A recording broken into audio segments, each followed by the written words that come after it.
Hello, and welcome to more coverage of the 2018 International AIDS Conference, or AIDS 2018. I'm Steve Holman, and I'm here with Dr. Carl Dieffenbach of the National Institutes of Allergy and Infectious Diseases at the National Institutes of Health in Washington, D.C. Welcome, Carl, and we'll try to get to as many of those as we can. You can enter your questions in the comment section below the video here. The search study. Researchers today presented findings that was jointly supported by NIH and the PEPFAR program. We're standing in front of the PEPFAR exhibit here. It was findings of a very sophisticated intervention that they did in rural Uganda and Kenya. Yes. Can you tell us a little bit about what they found? So just some background on this is that PEPFAR and the other parts of the U.S. government have been pursuing 3 fairly large implementation science studies to explore the question of, does treatment as prevention, can it help us reach the 90-90 goals? And if we do, does it help us reduce HIV incidence overall? Diane Havler, who was the principal investigator of the search team, took an additional very interesting approach. Rather than just take communities and roll out treatment, she decided it would be better as a way of trying to recruit the communities to offer a package of health services. So bundling health services, TB screening, blood pressure screening, treating other communicable and non-communicable diseases in a package through a health fair process, embedded in which was HIV testing. So by going to over 30 communities and having at the health fairs, getting some baseline information, and then enrolling in the study over 300,000 participants over the course of 3 years, she was able to then evaluate the impact of this healthcare delivery model using a health fair to determine what the impact would be. That's amazing. It really was. It's a wonderful study. How did I know they worked, the reported findings today of outcomes after 3 years. How did the 2 different communities, the control and the intervention arms, fare? That is the fundamental thing why we're all here in Amsterdam, was to hear that result. So it's interesting in terms of the impact on tuberculosis. The treated community had significantly reduced levels of tuberculosis. There was also reductions in hypertension. But there's a very interesting event that occurred partway through this study, and that was that the control group had to change because treatment guidelines changed. So they actually got so that the differences in terms of treatment rollout were almost identical between the treated communities and the control communities. And that's in part because part of the intervention was initiation immediately of treatment upon diagnosis. Exactly. Whereas at the time they started the study, it was CD4 driven. It was CD4 driven, and so according to national guidelines, that was the standard of care. Exactly. They weren't denying care to people. It was just they were following national guidelines. So at the time. we were using that's exactly right. The intervention arm was treatment on demand, and then the control communities were CD4 guided. So ultimately, both sets of communities became on demand, and what we saw overall was a reduction in HIV incidence that was significant, but it was a reduction in both communities. So there's not, it's kind of a head scratcher. Yes, there was a reduction in both communities, but there wasn't a difference between the control and the treated, the intervention arm. But overall, it's good news. But you can directly attribute this lack of an effect there was an effect. There was an effect in both arms, which is really good news. Very good news. So this is important because it really gets us to a point where it shows that through their methodology, they can reach 90-90-90 and reach 90-90-90 or almost 90-90-90 in men. So that is one of the other really important things that occurred. It also shows just how far treatment as prevention will get us toward our ultimate goal of reducing HIV incidence. That's terrific. So what's next for this team? Because I understand it's an ongoing study, right? So what's next for the team, Diane alluded to this today, is they're in the process of trying to target rollout of PrEP. So it's can you then take a proven prevention intervention like PrEP that can go then closer to scale with treatment as prevention and see if you can really have an impact in HIV incidence, like has been seen in San Francisco. Remember that Diane has been one of the drivers of the programs in San Francisco. Mm-hmm. So now she's trying to export what she's learned from San Francisco to the globe. That's terrific. We're glad to have people like that can translate these ideas, facilitate the sharing of these ideas and implementation of these ideas from community to community, country to country. It's a lot of the conversations that are happening here at the conference, right? So these findings, are they focus specifically on rural communities in the search study? Mm-hmm. Do they have applicability for other rural countries or other rural communities in other countries around the world? So I think that is one of the questions that we need to sit back and think about, because there's an automatic assumption that these health fairs could only work in a rural community. But if you think about it, a health fair in a city or in a peri-urban environment might actually be more impactful because of the sheer volume and number of people you could get in. So I think actually this is an example of something that could be incredibly scalable in terms of, we're talking at this meeting about breaking down silos. In many ways, what Diane did is test breaking down silos through the health fair process in a way that should foreshadow what we're going to do in the future. And so this is important for both providers, for public health officials, and for people living with HIV or at risk for HIV. Terrific. And the health fair model you mentioned earlier was particularly successful at increasing the number of men who were engaged, and that's one of the key populations that there have been challenges engaging in some of the African countries in particular. So I know that's one of the lessons from this study that may be useful to the new PEPFAR initiative that was announced here. We'll be hearing a little bit more about that tomorrow when we speak to Ambassador Birx, and she'll tell us about their new substantial investment in the MenStar program designed to engage men in HIV prevention and treatment activities. If you want to learn more about the search study that Carl just spoke about, visit the HIV.gov blog, where we've shared a cross post from NIAID.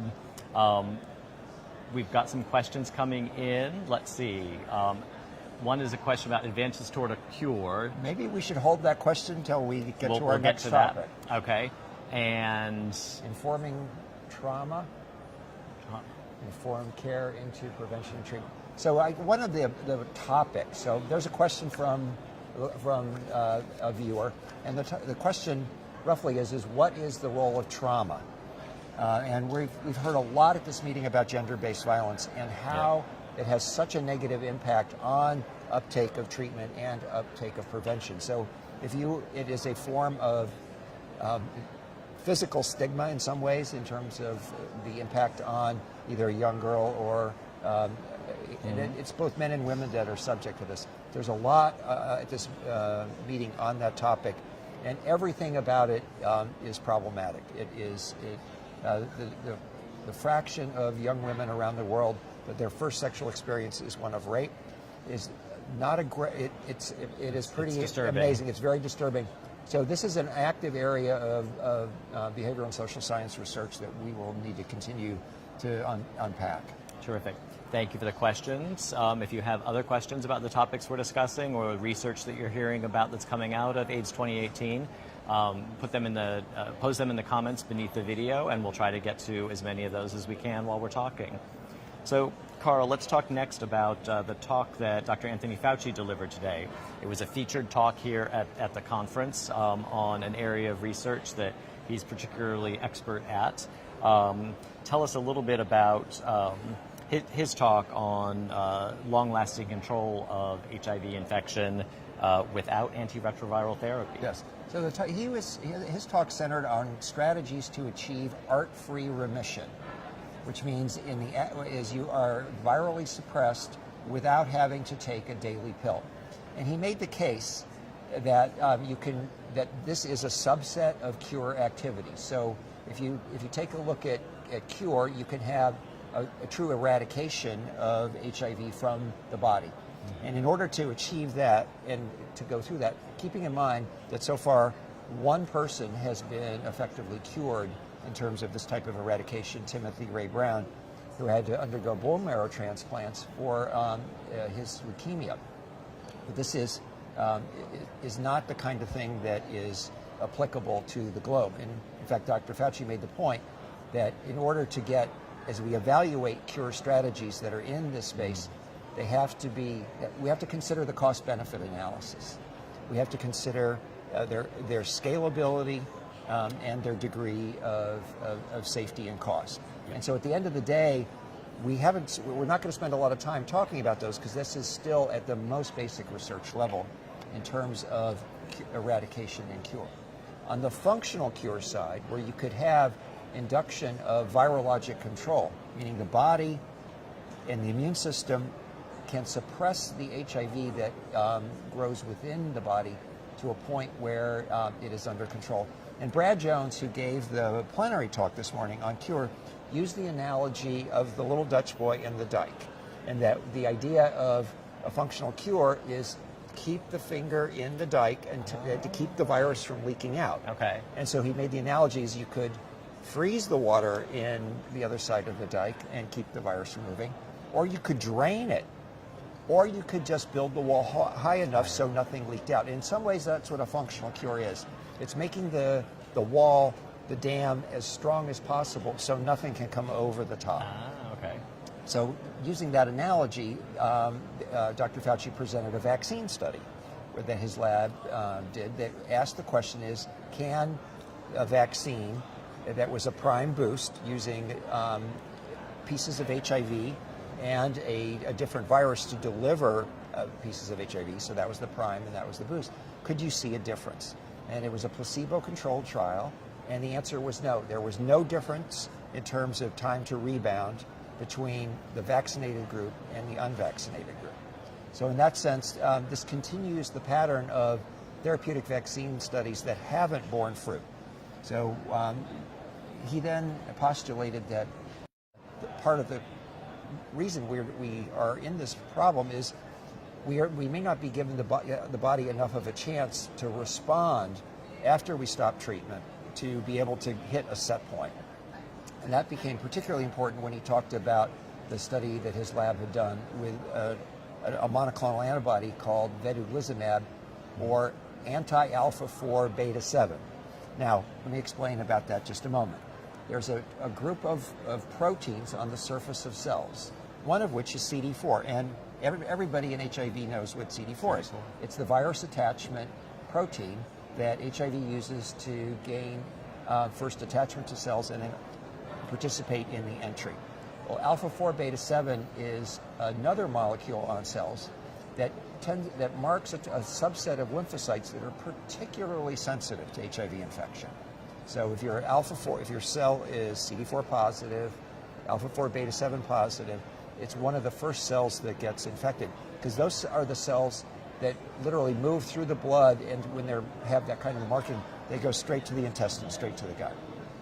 So the idea was, can an antibody that binds and prevents that kind of mobility have an impact on HIV? Now, this is a licensed drug. It's used to treat Crohn's disease and other conditions such as ulcerative colitis that allow, it keeps the immune system a little bit toned down so that people do not have the symptoms. But in using this antibody, they did an open label study, and they were able to show that this drug was safe in HIV positive people, but there was no home run. There was no group. Wasn't like 19 of the patients never restarted. So it was people on antiretroviral therapy, start them on injections of vedolizumab, stop ART, 2 more injections of vedolizumab, and then stop all therapy, and then wait. And again, Dr. Fauci made the point that the restart criteria is, what does the virus have to get to in the patient's body, the participant's body, in order to cause the acting clinician to restart treatment, was 1,000 copies for consecutive viral loads, 2 consecutive viral loads. That's pretty conservative, and it's appropriate to start conservative, but that may have been so conservative that we just couldn't see the effect of the virus hitting ultimately a set point. So again, this is an open area of research. should there be another vedolizumab study? And I think there's a lot of people that are going to have to participate in helping make that decision, including the company. But it will have to be a randomized controlled trial, and we have to really then consider what kind of restart criteria we would use. But this will involve community consultations and just getting a sense of what the best we could do if we did another study in this space. And I think his overall conclusion was that it's it remains a potentially promising area of study worthy of additional. I think the broader area in general. So let's talk about the broader area, because he spent a lot of time talking about the broad neutralizing monoclonal antibodies, which was another major part of his talk. Right. And that is actually a very exciting area, because these antibodies are showing promise in non-human primate studies, and so they could be used as replacements for therapy. That was a big part of what he talked about. You could use these antibodies, instead of being on a pill, you get injections of antibodies every 6 months. So you would not have a daily pill, you'd have twice a year injections.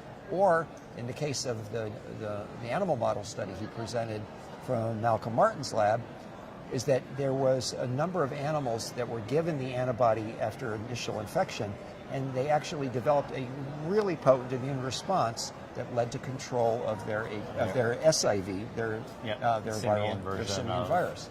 So there's a lot of really exciting science that will grow and be evaluated in the coming years that he talked about. But ultimately, he left us with a sense that there is a strong possibility that we could get to art-free remission, even if it meant using something like an antibody. And that area is definitely an area of research that is worth pursuing. Terrific. So in light of that lecture and all of the other research that we're hearing here at the conference, tell our viewers, where do we stand with research toward a cure? So I would say the fairest way to put the current state of the cure field is it's still early days. We're in a situation where nothing has truly hit a home run or worked. We're learning a lot. We're improving our assays and honing our skills. But therapeutic vaccines haven't worked. The monoclonal antibodies are not in people in a way that they're truly evaluatable yet, but there are better monoclonals being built. So there's a number of studies that will start over the next year or two that will really help us to get there. In terms of the kick and kill, no progress has been made in that field. The river study was presented here, and it showed no impact on the reservoir at all, and that was in a randomized clinical trial. So still very early days for that research. What does that mean for people who are living with HIV today? We live in a wonderful era. We are in the era of antiretroviral therapy, where there are multiple combinations, fixed dose combinations of highly potent drugs, and one pill once a day, taken as prescribed by your healthcare provider, will get you to get an HIV positive individual, somebody living with HIV, to a point where they are virally suppressed.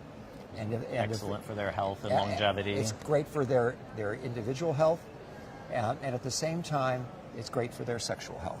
If virally suppressed for 6 months or longer, then U equals U, and that means you are free to love, and you have no worries whatsoever of possible transmission to a sexual partner, as long as you stay virally suppressed. And that's the compact then. You agree to take your pills, and you are free. And I think it's a great message that can come out of this meeting, and that may be one of the major themes, is that the U equals U finally hits. I mean, we've been talking about it for over a year, but it's really getting it. We started in a big time way talking about it in Paris in 2017, and now more and more people have signed on, and the data just gets better and better. Stronger and stronger.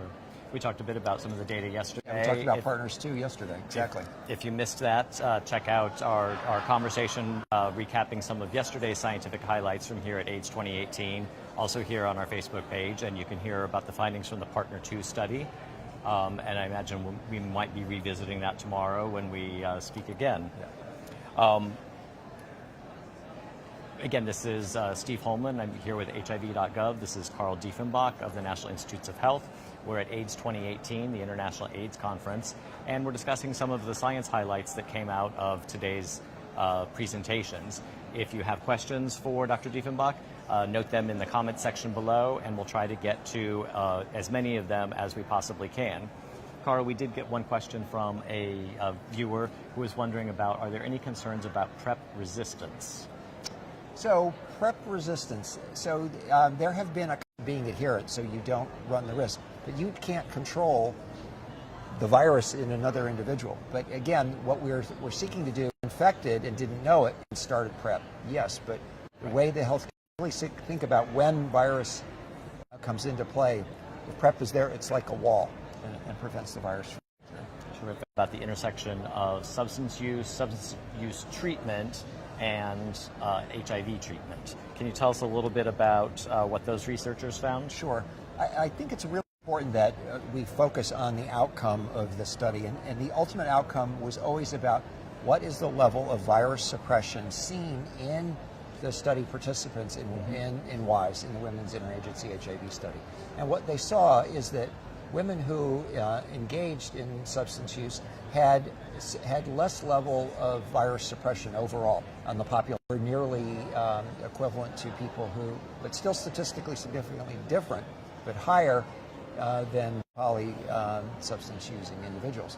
What was important about this study is if you engaged in substance use that was associated with that kind of use, but also affect then the pill-taking behavior, the antiretroviral pill taking behavior of, but it's about then linking to the services. And so as the healthcare provider sensitive to the substance using patient that you have and be able to refer them for services, important counseling, but we need to be understanding and sympathetic, at the same time get them the help they need. But keep in mind that we always need to reinforce that HIV is the disease that is unrelenting. Substance use comes and goes. HIV is for life, and that's why you want to get on therapy, stay on therapy, take your medication daily so that you can be virologically suppressed. And since this research found that being in substance use treatment was very positively correlated with greater odds of achieving and maintaining a suppressed viral load, clearly something very important for people living with HIV. Absolutely, and as if we think about the U.S. epidemic, the opioid epidemic, it is important that we figure out how, and there is like Scott County, Indiana is a perfect example where there was an outbreak of HIV. Right. There are other places in the country where we're seeing some of this, but ultimately it's about getting in there, then getting the newly HIV infected people in places like Scott County on therapy, getting them durably suppressed so that there's no onward transmission. Because remember, U equals U. And then also be able to help control. But only if. Only if you is truly you. But that's the whole point about adherence to therapy and also then adherence to your substance use. That's the ability. That gets back to the silo thing. Break down the silo so drug treatment and HIV treatment can be holistically delivered to people at risk or living with HIV and also being substance users. Great. A quick aside, we showed a photo of the poster presentation of this research data, and that's one of several ways that research findings are shared here at a conference like this. For viewers who maybe have never been to a research conference, we also showed a photo of Dr. Fauci delivering his featured lecture today, which was in a massive auditorium-style room. Maybe speak just briefly to the different ways that research findings are shared.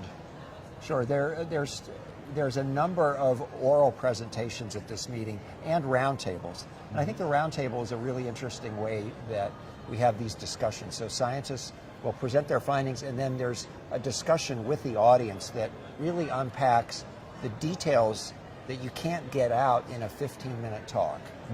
And when we talk about PrEP implementation or improving therapy, that's the kind of opportunity where biomedical scientists, behavioral and social scientists, implementers, treating physicians can all get together and talk, because this is it's about communication. That's what these meetings are about, is how can we get the newest science to each other, which is often done through the literature and through the discussions. And by that you mean the various research journals. Writing in the article and reading it in. And either online or somewhere else. And that's sort of an individual activity. So some of the richness of a conference like this is that folks get to have conversation about the research findings. I think in the photo that we showed of the poster presentation, there's a number of people there speaking, having conversation about this, and that's one of the really interesting things. The researchers required in that format to summarize some complicated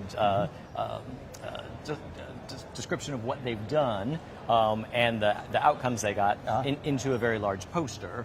And then folks come by and they have conversations about it. And then they query the investigator. And so this gets back to the whole wisdom of the crowd. And so you have people come to your poster, oh, that makes me think about this. Well, have you considered that? And that's part of the richness, is you have input from other smart people that's then going to improve your research. Because you're going to take those, oh, I hadn't thought about this. Or I did think about this and it was negative. But the idea is you're learning from your colleagues. And I think that's the strength of these meetings. We come together at an AIDS meeting like this once every 2 years. And we have this opportunity to get the field together, talk for days, and then go back and think, what did I learn? And so the theme of this year's meeting is building bridges and breaking barriers. And the bridges that we build are the scientific collaborations we have and the information we exchange. The barriers we break down are some of the structural things like silos and the inability to move samples here or get research moving forward. So it's a really good theme, and it reflects where we are as a field today. Is we're partway there. We've made so much progress. We have further to go, and only through building bridges and breaking barriers and changing things will we continue making progress to our ultimate goal of ending the global AIDS pandemic. That's terrific. A good note to end on, Carl. Thank you for joining us again today to break down some of the science that we heard about. We'll be back tomorrow with additional interviews from here at AIDS 2018. We'll be talking to Eugene McCrae from the Centers for Disease Control and Prevention about U.S. HIV prevention activities. We'll also be talking to Ambassador Deborah Birx, who runs the PEPFAR program. She'll be updating us on some of the new announcements that program is making here regarding their efforts on the global response to HIV. And we'll have the privilege of having Carl back one more time to get some additional science highlights because there's a whole rich, very long agenda tomorrow filled with presentations. So we'll see you tomorrow. Thank you for joining us.